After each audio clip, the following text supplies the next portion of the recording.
호세아 마지막 장 14장 1절부터 9절까지의 말씀입니다. 다 함께 한 목소리로 봉독하도록 하시겠습니다. 이스라엘아, 내 하나님 여호와께로 돌아오라. 내가 불의함으로 말미암아 엎드려 졌느니라. 너는 말씀을 가지고 여호와께로 돌아와서 아뢰기를 모든 불의가 제거하시고 선한 바를 받으소서. 우리가 수송아지를 대신하여 입술의 열매를 주께 드리리이다. 우리가 수리의 구원을 의지하지 아니하며 말을 타지 아니하며 다시는 우리의 손으로 만든 것을 향하여 너희는 우리의 신이라 하지 아니하오리니 이는 고아가 주로 말미암아 국류를 얻음이니라 할지니라. 내가 그들의 반역을 고치고 기쁘게 그들을 사랑하리니 나의 진노가 그에게서 떠났음이니라. 내가 이스라엘에게서 이슬과 같으리니 그가 백합과 같이 피고 레바논 백향목같이 뿌리가 박힐 것이라. 그의 가지는 퍼지며 그의 아름다움은 감람나무와 같고 그의 향기는 레바논 백향목과 같으리니 그 그늘 아래에 거주하는 자가 돌아올지라. 그들은 곡식같이 풍성할 것이며 포도나무같이 꽃이 필 것이며 그 향기는 레바논의 포도주같이 되리라. 에브라임의 말이 내가 다시 우상과 무슨 상관이 있으리요 할지니라. 내가 그를 돌아보아 대답하기를 나는 푸른 잣나무 같으니 내가 나로 말미암아 열매를 얻으리이나 하리라. 누가 지혜가 있어 이런 일을 깨달으며 누가 총명이 있어 이런 일을 알겠느냐. 여호와의 도는 정직하니 의인은 그 길로 다닐거니와 그러나 죄인의 그 길에 걸려 넘어지리라. 아멘. 오늘 새벽에는 참된 회개라는 제목으로 말씀을 함께 나누고자 합니다. 오늘 본문은 호세아서의 마지막 장입니다. 오늘 본문을 보시면 1절부터 3절까지는 이 참된 회개가 무엇인지를 우리에게 알려주고 있고 또 그 참된 회개로 우리를 초대하고 있습니다. 또 이어서 4절부터 9절까지는 회개하고 돌이킨 하나님의 백성들에 대해서 이 회복에 대해서 말씀을 하고 있습니다. 먼저 1절부터 3절까지 말씀하고 있는 참된 회개에 대해서 말씀을 나눠볼 텐데요. 1절을 보시면 이렇게 말씀합니다. 이스라엘아, 내 하나님 여호와께 돌아오라. 내가 불의함으로 말미암아 엎드려 졌느니라. 하나님은 이스라엘 백성들을 향해서 내가 불의함으로 엎드려 졌다라고 말씀을 하고 있습니다. 여기서 불의라는 것은 말 그대로 옳지 않은 행동, 마음가짐, 언어 등을 뜻합니다.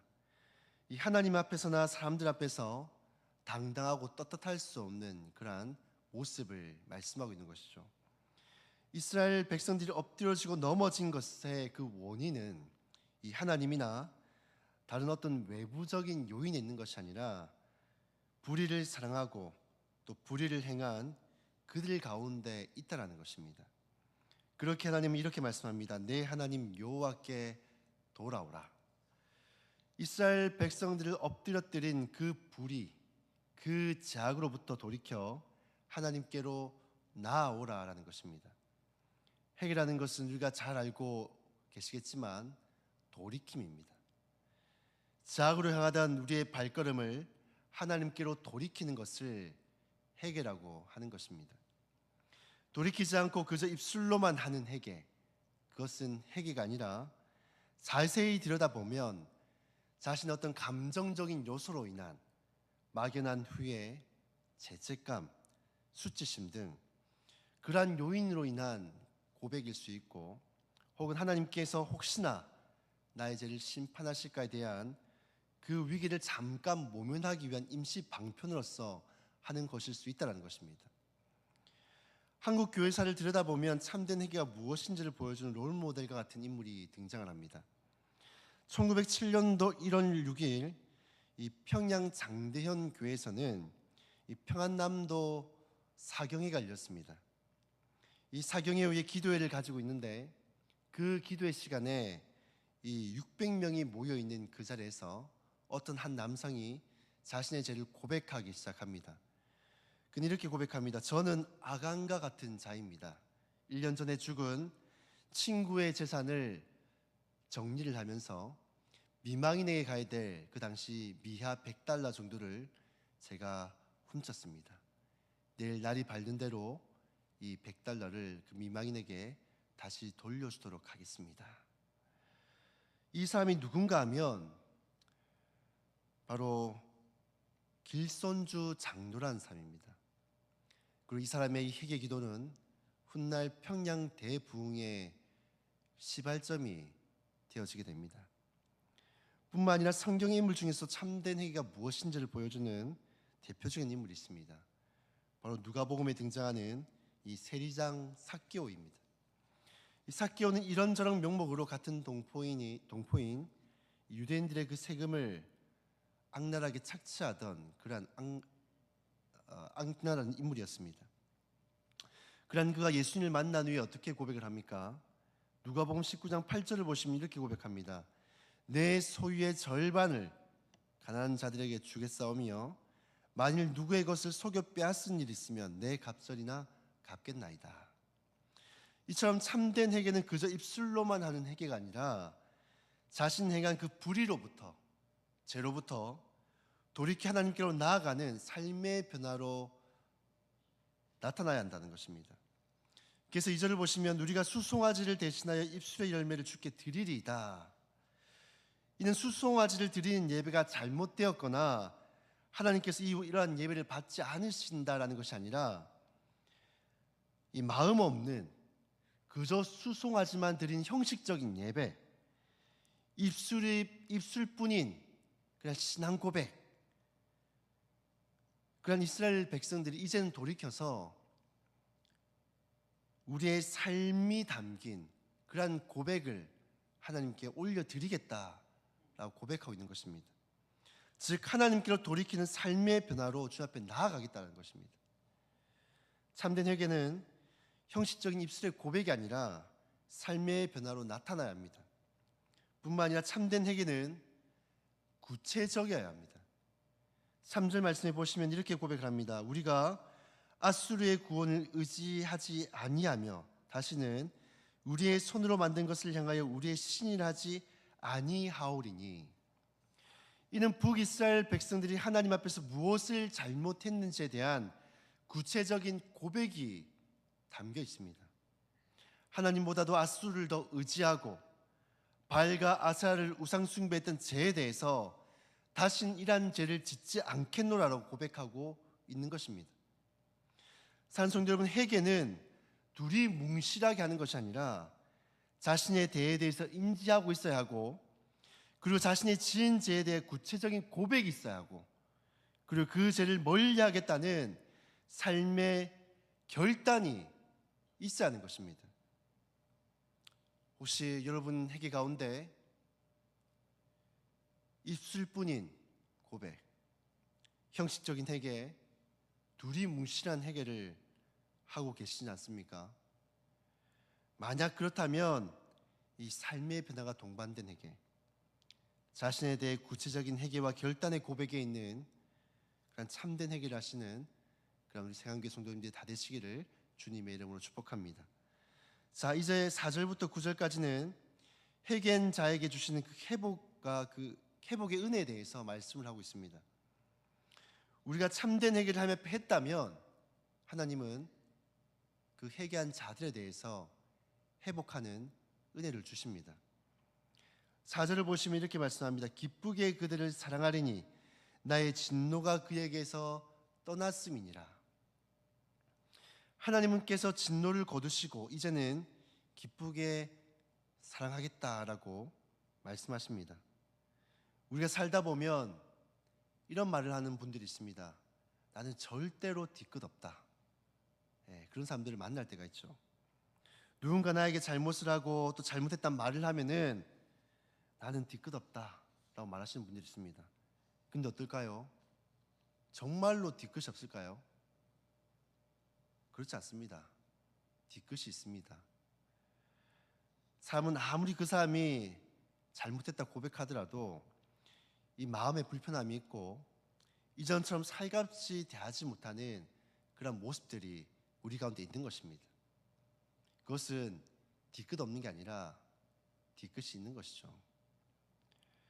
근데 하나님은 우리 인간처럼 뒤끝이 있지 않습니다. 4절 말씀은 우리가 참되게 하나님 앞에서 회개했다면, 그 불의로부터 돌이켰다면 하나님은 정말로 뒤끝 없이 우리를 기쁘게 사랑하시겠다라고 말씀하고 있는 것입니다. 그리고 5절을 보시면 이렇게 말씀합니다. 내가 이스라엘에게 이슬과 같으리니 그가 백합과 같이 피겠고. 왜 수많은 꽃들 중에서 백합을 말씀하실까요? 이 백합하면 떠오르는 이미지가 다들 있을 것입니다. 다들 백합하면 그 연상한 이미지는 바로 순결이죠. 거룩함입니다. 근데 실제로 이 백합의 꽃말도 이와 같습니다. 순결, 거룩함, 진정한 사랑, 순결한 사랑, 이란 뜻을 이 백합이 꽃말을 가지고 있습니다. 이슬은 식물이 자라는 데서 꼭 필요한 양분이죠. 특히나 이스라엘 같은 지역에서는 이 이슬은 모든 생명의 근원과 원천이 됩니다. 이 이슬은 이스라엘을 향한 하나님의 사랑과 은혜를 뜻하는데, 과거의 이스라엘 백성들이 사랑과 은혜가 마치 이 바알에게서부터 온다라고 생각을 하고 바알을 사랑하고 숭배를 했습니다. 그러나 이제는 그들이 하나님이 주신 이 이슬, 이 하나님의 사랑과 은혜를, 이 사랑과 은혜를 받음을 통해서 순결한 주의 백성으로, 하나님만을 진정으로 사랑하는 그러한 백성으로 되게 하시겠다라는 것입니다. 레바논의 백합목도 마찬가지입니다. 이 백합목은 큰 틀에 선 소나무와 같은 종입니다. 물론 세부적으로는 이 종이 나뉘긴 하지만은 이 큰 틀에서는 이 소나무 종입니다. 이 소나무의 특징이 무엇입니까? 늘 푸르고 변함없고 한결같다는 것이 이 소나무의 특징이죠. 뿐만 아니라 소나무 종의 특징이 있는데, 그것은 뿌리를 깊게 내린다는 특징도 있습니다. 특히나 레바논에 사는 백합목 같은 경우는 이 척박한 곳에서 메마른 곳에 살아가기 때문에 다른 소나무 종들보다도 더 깊이 뿌리를 내리는, 견고히 내리는 그런 특징들이 있습니다. 이스라엘 백성들을 백합목과 같이 뿌리가 박힐 것이다 라는 이 뜻은, 그들이 이제는 그 어떤 곳에도 그 무엇에도 결코 흔들리지 아니하는 이 하나님 앞에 견고히 뿌리 내린 그 신앙을 가진 하나님의 백성들이 되게 하시겠다라고 약속하고 있는 것입니다. 사랑하는 성도 여러분, 우리는 인생을 살아가다 보면 누구나 죄를 짓고 넘어질 때가 있습니다. 하지만 그럴 때 이 앞에서 말씀드린 것처럼 위기를 모면하기 위한 회개, 형식적인 회개, 나의 감정으로 인한 그런 고백이 아니라 내 삶이 변화되어지는, 그리고 매우 구체적이고 제 고백이 있고 또 죄를 멀리하겠다라는 그런 결단의 고백이 있는 그런 참된 회개를 하시길 주님의 이름으로 축복합니다. 그러면 우리 하나님은 정말로 뒤끝 없이 다시금 우리를 사랑해 주실 것이고, 우리를 향하던 그 이슬, 그 은혜를 우리 삶 가운데 고루고루 내려주실 것입니다. 뿐만 아니라 우리의 그 신앙이 더 견고해지고 더 순결해지고 더 하나님을 사랑하도록 우리의 그 신앙을 변화시켜 주실 것입니다. 오늘도 이 새벽에도 우리 안에 해결되어야 될 그런 죄의 문제가 있다면 한번 자신의 삶을 돌아보시고 뒤끝 없이 우리를 사랑하시는 그 하나님 앞에 우리의 죄를 고백하고 그 죄를 멀리하는 그런 참된 회개가 우리 삶 가운데 일어나기를 주님의 이름으로 축복합니다. 이 시간 우리가 말씀을 기억하시면서 함께 기도하며 나아갔으면 좋겠습니다. 이 참된 회개를 통해서 이 하나님을 더 사랑하고 더 은혜 받고 더 성장하는 그러한 성도들이 다 될 수 있도록 하나님 은혜를 허락하여 주시옵소서. 그리고 우리 중앙아시아에 우리 선교지를 방문하고 계시는 우리 담임 목사님의 영육의 강건함을 위해서 기도해 주시고, 또 정말로 수능이 얼마 남지 않은 가운데 있습니다. 우리 수험생들을 위해서도 기도해 주시면 감사하겠습니다. 주어진 기도 제목대로 기도하시고 자유롭게 기도하신 후에 돌아가도록 하시겠습니다. 기도드리도록 하겠습니다.